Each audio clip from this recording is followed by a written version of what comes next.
दिल्ली से पिछले साल 3000 से ज़्यादा हाजी गए थे, उन सबको मैंने वर्जिशें कराई। वर्जिश में तो कोई इस्लाम और गैर इस्लाम और तमाम कोई बात ही नहीं है, वर्जिश है। जमात उलमा हिंद का हो गया, जमात इस्लामी हिंद है, उनके तमाम जिम्मेदार जो हर शहर में मौजूद हैं, उनकी कई दफ़ा मैं ट्रेनिंग करा चुका हूँ। 16/11/1976 को धीरेन्द्र ब्रह्मचारी की नज़र पड़ गई और उन्होंने मुझे अपने साथ ले लिया। एक दफ़ा मैं 3 महीने आश्रम में रहा उनके साथ ही। मैं उनको मुसलमानों का बाबा रामदेव ही कहता हूँ। हिंदुस्तान का कोई कोना नहीं है जहाँ मेरा शागिर्द नहीं हो। 50,000 टीचर सरकारी ट्रेंड किए हैं, जो 60 की है तो 50 पे पहुंचे। हाँ, मैं तो 50 वाली चुस्ती फुर्ती महसूस कर रही हूँ। पेट पर जो नाजुक हिस्सा है जिस्म का, उस पे 80, 85, 90, 100 किलो का आदमी खड़ा हो सकता है। 302 ऐसे शागिर्दों को मेरे प्रेसिडेंट ऑफ इंडिया ने राष्ट्रपति भवन बुला के सम्मानित किया। दोस्तों, वर्जिश हर किसी के लिए ज़रूरी है। हर कोई चाहता है कि वो सेहतमंद रहे और वर्जिश करे, लेकिन जैसे ही योगा का नाम आता है, मुसलमानों को अजीब सी चीज़ लगती है कि योगा शायद उनके लिए नहीं है। लेकिन हमारे साथ जो साहब हैं, बतुल इस्लाम साहब, सिर्फ योगा ही नहीं करते हैं, योगा के ये मास्टर हैं। जी हाँ, बतुल इस्लाम साहब अबुल फजल इनकलेब में रहते हैं। ओखला में बहुत खास लोग रहते हैं जिनके बारे में बहुत से लोगों को पता नहीं।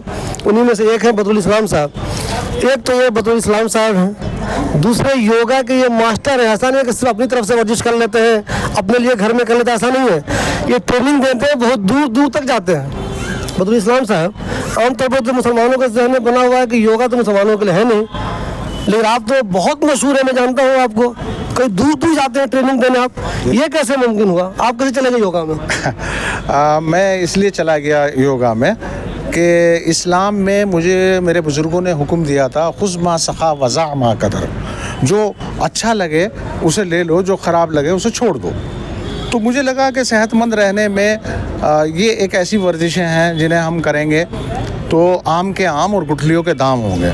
मैं करूँगा, मुझे नफ़ा, मैं दूसरों को सिखाऊंगा तो वो मुझे फीस देंगे। तो आम के आम और गुठलियों के दाम। मैं हकीम था और हेल्थ मिनिस्ट्री में सन 1978 से 80 तक काम करता था। तो लेकिन मेरा रुझान वर्जिशों की तरफ था। सन 75 में मैंने बच्चों को सिखाना शुरू की और 85 तक आते आते अल्हम्दुलिल्लाह इसमें इतना काम हो गया कि हुकूमत के पास ऐसा कोई आदमी नहीं था उस वक्त कि जो यूनानी मेडिकल ग्रेजुएट हो और वो योगा की प्रैक्टिसों का इतना माहिर हो कि हर कोई नौजवान भी ना कर सके।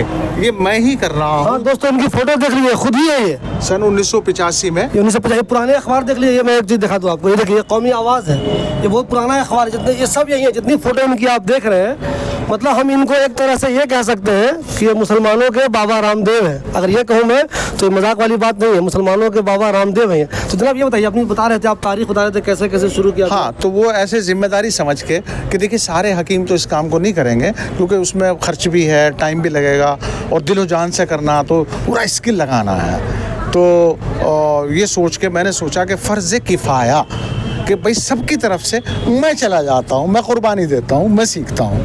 तो मैं यूनानी को छोड़ के इसमें गया। फिर मैंने आयुर्वेदा रतन करा, आयुर्वेद में मेडिकल रजिस्ट्रेशन कराया। और फिर मैंने जो है नेचुरोपैथी की, नेचुरोपैथी में मैं राजघाट का नेशनल एग्जीक्यूटिव तक पहुंचा। यानी सारी चीज़ों को गहराई से समझा और दिया। तो जब आप देंगे तो वो अपना जिम्मेदार बना लेते हैं। फिर उसके बाद उसके साथ साथ योगा का थोड़ा थोड़ा काम चलता रहा।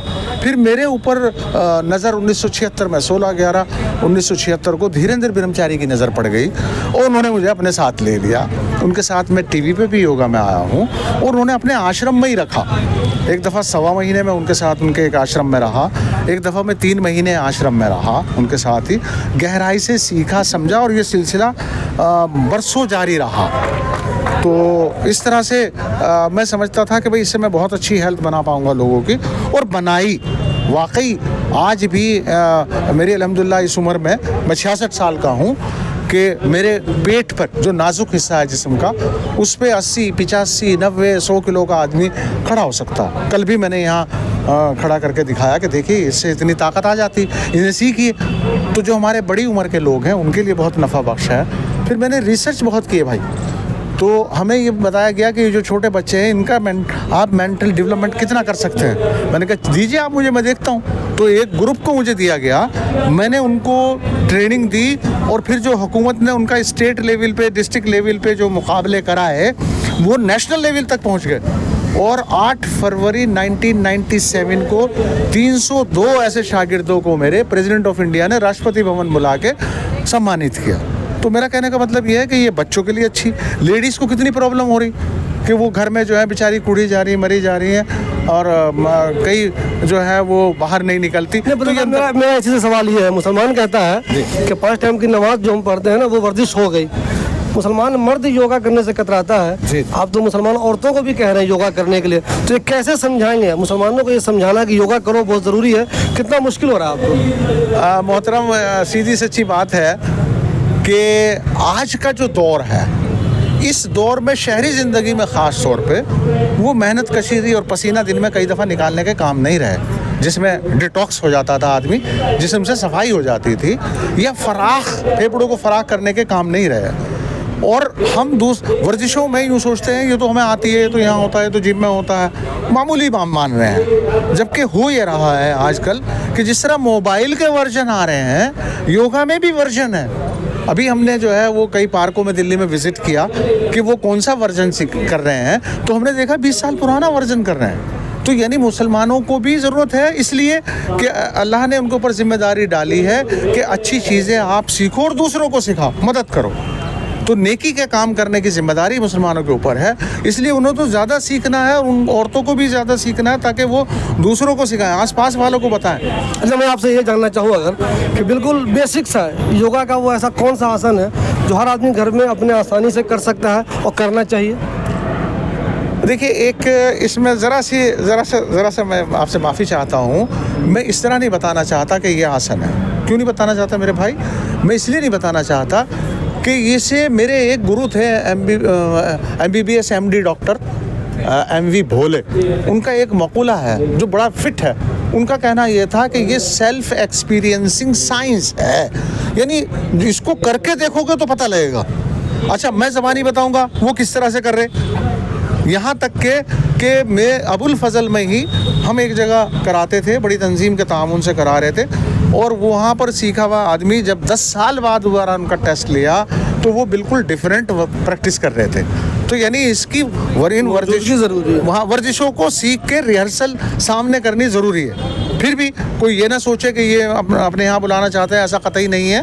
हमने हम आसान वर्जिशें, जो आपका सवाल है उस पर आ रहा हूँ, आसान वर्जिशें हमने बनाई हैं कुछ। जैसे मिसाल के तौर पर इस साल दिल्ली से जितने हाजी गए उनके लिए हमें हुक्म हुआ कि भाई इनको नफ़ा पहुँचाओ। अल्लाह से दुआ की अल्लाह ऐसी वर्जिशें बता दे जो हाजियों के वहाँ मुश्किलात हैं, है ना, वहाँ जो मुश्किलात हैं उसमें उन्हें काम आए। वो हज में और उम्रे में और रमज़ान में मेहनत से इबादत कर सकें। तो हमने बड़ी आसान, क्योंकि उसमें सारे नए लोग मिलते थे, तो हर रोज़ 250-300 नए लोग दिए जाते थे। तो दिल्ली से पिछले साल 3000 से ज़्यादा हाजी गए थे, उन सबको मैंने वर्जिशें कराई, और वो बहुत आसान वर्जिश हैं। और उनको क्या किया था कि फ़ौरन ही हमने जो है वो यूट्यूब पर डाल दिया। डॉक्टर बदरुल इस्लाम कैरानवी के नाम से वो यूट्यूब पर जो है वहाँ अवेलेबल है, देख सकते हैं। तो वहाँ से वो देख के कर सकते हैं। अच्छा, आपके कुछ ऐसे आसन या जो मशवरे आपके औरतों के लिए खास कुछ बताना चाहें आप? देखिए, हमारी माएँ बहनें, वो उनका मामला ये हो रहा है कि बेचारी बच्चों को बनाने में, अपनी फैमिली को तैयार करने में, हस्बैंड के लिए, सभी के लिए वो कुर्बानियाँ देती हैं, और ख़ुद अपना एक बड़ी कमी ये हो रही कि वो अपना ध्यान नहीं करती। तो मैं ये समझता हूँ कि अगर वो जिस उम्र में भी हैं, जिन हालात में भी, अभी अपना आधा घंटा निकाल लें। हमारा नारा है फिटनेस की डोज आधा घंटा रोज़। रमज़ान में इसे 20 मिनट कहते हैं, है ना। वैसे आम तौर पर फिटनेस की डोज आधा घंटा रोज़ अगर वो करें, और हमने यूट्यूब चैनल का एड्रेस दे दिया, हम अपने पास नहीं बुला रहे हैं, कोई यहाँ एडवर्टाइजमेंट नहीं है, तो वो वहाँ से देख लें डॉक्टर बदरुल इस्लाम कैरानवी की, और वहाँ से वो नफ़ा उठा लें। उनकी तंदुरुस्ती बहुत गज़ब की हो जाएगी। वो 10 साल पीछे लौट जाएंगी। जो 60 की है तो 50 पे पहुँचे, हाँ मैं तो 50 वाली चुस्ती फुर्ती महसूस कर रही हूँ, है ना। जो जिस उम्र में उससे कम उम्र की चुस्ती फुर्ती वो अपने अंदर महसूस करेंगी, उनके लिए बहुत अच्छी है, उन्हें करनी चाहिए। मेरा सवाल आपसे ये है कि मैं आपसे ये जानना चाहूँ कि कितनी दूर दूर आप गए लोगों को ट्रेनिंग देने, कितनी अहम जगह गए?